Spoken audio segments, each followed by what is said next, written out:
Livro Uma Vida com Propósitos, de Rick Warren. Dia 14. Quando Deus parece distante.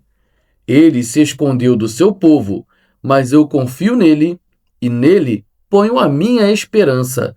Isaías 8, 17. Deus é real, não importa como você se sinta. É fácil adorar a Deus quando as coisas vão bem, quando Ele provê comida, amigos, família, saúde e situações felizes. Mas os acasos nem sempre são agradáveis. Quando isso acontece, como você adora a Deus? O que você faz quando o Senhor parece estar a milhões de quilômetros? A mais profunda adoração é louvar a Deus apesar da dor, dar graças durante a provação, manter a confiança nele em meio à tentação, render-se a ele durante o sofrimento e amá-lo quando ele parece distante. Em geral, as amizades são testadas pela separação ou pelo silêncio. Ou você é separado pela distância física ou está impossibilitado de se comunicar. Na sua amizade com Deus, nem sempre você se sentirá próximo dele. Philip Yancey observa sabiamente: todo relacionamento passa por períodos de proximidade e distanciamento, e no relacionamento com Deus, por mais íntimo que seja, o pêndulo vai oscilar de um lado para o outro.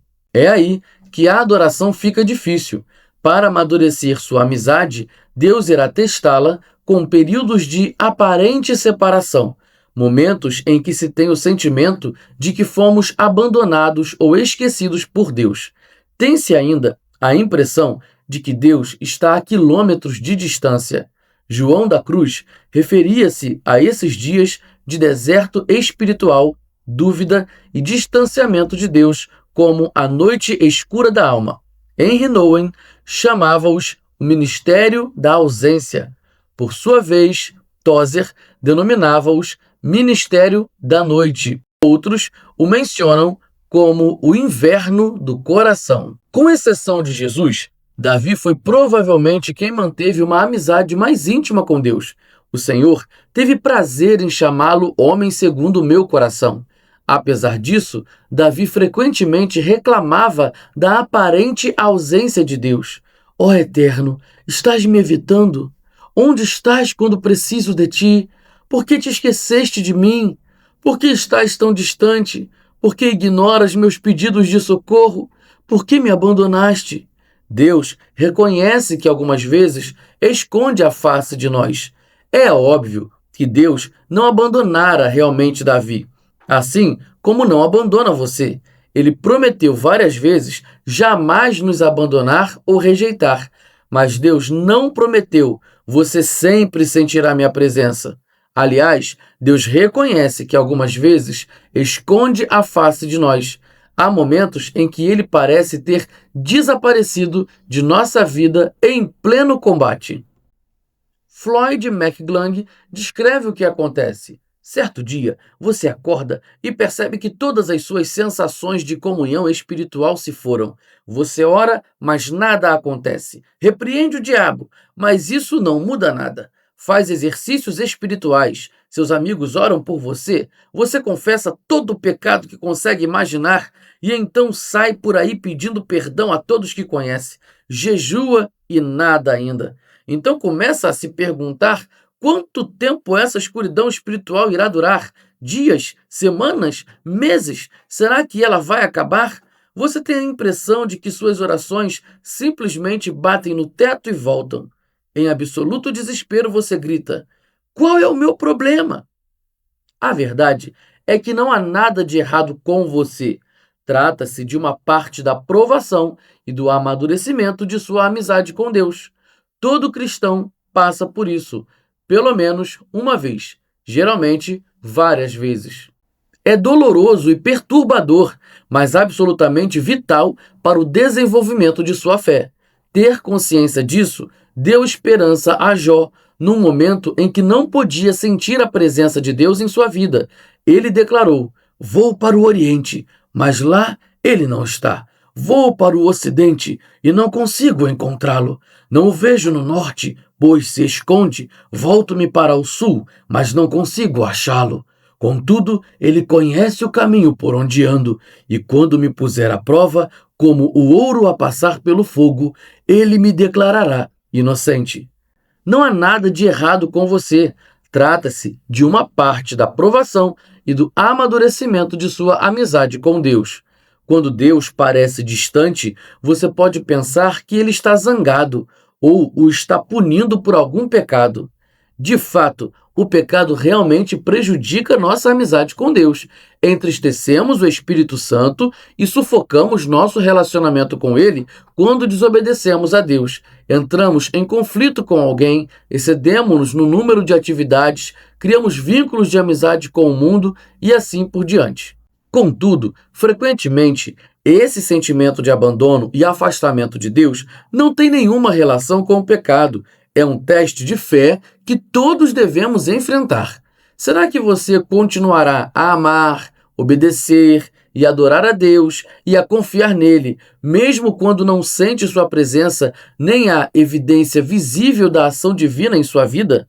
Nos dias de hoje, o erro mais comum que os cristãos cometem ao adorar é buscar uma experiência em vez de buscar a Deus. Eles buscam sensações e, se elas ocorrem, concluem que foram bem-sucedidos na adoração. Errado. Na realidade, Deus, em geral, afasta nossas sensações para não dependermos delas. Buscar uma sensação, mesmo a sensação de proximidade com Cristo, não é adoração. Quando você é um novo cristão, Deus permite que você sinta muitas emoções que confirmam sua fé e frequentemente responde às orações mais imaturas e egoístas, tudo para que você saiba que ele existe. Mas, à medida que você cresce na fé, ele irá emancipá-lo dessas emoções. A onipresença de Deus e a manifestação de sua presença são coisas diferentes. Uma é um fato, a outra é frequentemente uma sensação. Deus está sempre presente, mesmo que você não perceba a sua presença. E a presença divina é profunda demais para ser medida por uma simples emoção. Nos dias de hoje, o erro mais comum que os cristãos cometem ao adorar é buscar uma experiência em vez de buscar Deus. Sim, Deus quer que você sinta a presença dele, mas está mais interessado em que você confie nele, não tanto que o sinta. Fé, não sentimentos, é o que agrada a Deus. As situações que mais põem nossa fé à prova são aquelas em que a vida nos desaponta e não conseguimos encontrar Deus. Isso aconteceu com Jó. Em um único dia, ele perdeu tudo: família, negócios, saúde e todos os seus bens. E o que é pior, ao longo de 37 capítulos do livro, Deus não diz absolutamente nada. Como louvar a Deus quando você não compreende o que está acontecendo em sua vida? E Deus se mantém em silêncio. Como permanecer em comunhão em meio a uma crise se não há nenhum contato? Como manter os olhos em Jesus quando eles estão cheios de lágrimas? Faça o que Jó fez. Então, prostrou-se com o rosto em terra em adoração e disse: Saí nu do ventre da minha mãe, e nu partirei. O Senhor o deu, o Senhor o levou, louvado seja o nome do Senhor. Você sabia que admitir seu desespero para Deus pode ser uma declaração de fé? Diga a Deus exatamente como você se sente. Derrame seu coração perante Ele. Descarregue todos os seus sentimentos. Jó fez isso. Não posso ficar calado. Estou aflito. Tenho de falar. Preciso me queixar, pois o meu coração está cheio de amargura. Quando Deus lhe pareceu distante, ele clamou: Como tenho saudade dos dias do meu vigor, quando a amizade de Deus abençoava a minha casa. Deus pode lidar com suas incertezas, sua raiva, seu sofrimento, sua confusão e suas indagações. Você sabia que admitir seu desespero para Deus pode ser uma declaração de fé? Confiando em Deus e sentindo desespero ao mesmo tempo, Davi escreveu: Cri, por isso falei, estou completamente arruinado. Parece uma contradição confiar em Deus e sentir-se destruído. A fraqueza de Davi, na verdade, revela uma fé profunda. Em primeiro lugar, ele acreditava em Deus. Em segundo lugar, ele acreditava que o Senhor ouviria sua oração. Em terceiro lugar, ele acreditava que Deus lhe permitia expor todos os sentimentos e ainda assim o amaria. Concentre-se no Deus imutável. Independentemente das circunstâncias e de como você esteja se sentindo, apegue-se ao caráter imutável de Deus. Lembre-se daquilo que é eternamente verdadeiro a respeito dele. Deus é bom, ele me ama, está comigo, sabe pelo que estou passando, preocupa-se comigo e tem um bom plano para a minha vida. Assim disse Raymond Edman. Nunca duvide na escuridão do Deus que lhe disse na luz. Quando a vida de Jó veio abaixo, sob o silêncio de Deus, o patriarca ainda achou os seguintes motivos para louvá-lo. Ele é bom e amoroso, ele é todo-poderoso, ele repara em cada detalhe da minha vida, ele está no controle, ele tem um plano para a minha vida e ele vai me salvar. Confie que Deus cumprirá o que prometeu. Em tempos de deserto espiritual, você deve confiar pacientemente nas promessas de Deus, não em suas próprias emoções. Procure entender que ele o está levando a um nível mais profundo de maturidade. A amizade baseada em emoções é frívola. Então, não fique preocupado com os problemas. As circunstâncias não podem mudar o caráter de Deus. A graça do Senhor ainda é abundante. Ele ainda cuida de você, mesmo quando você não pode senti-lo. Na ausência de circunstâncias, Jó se apegou à palavra de Deus. Ele disse: Não me afastei dos mandamentos dos seus lábios, dei mais valor às palavras de sua boca do que ao meu pão de cada dia. Essa confiança na palavra de Deus fez com que Jó permanecesse fiel, ainda que nada fizesse sentido. Sua fé se manteve forte em meio à dor. Deus pode até me matar, mas ainda assim confiarei nele. Quando você se sente abandonado por Deus e ainda assim mantém a confiança nele, significa que você o está adorando da maneira mais profunda, apesar de ter sentimentos conturbados.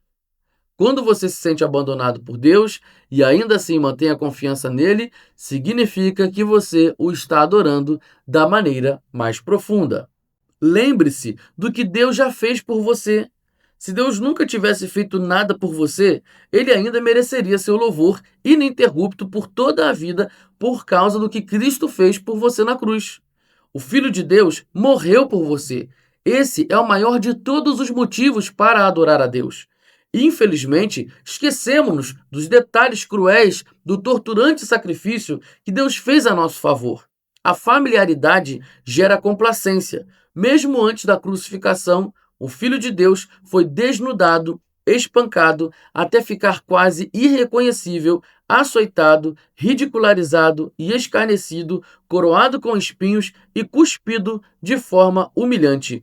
Ultrajado e ridicularizado por homens cruéis, ele foi tratado pior que um animal.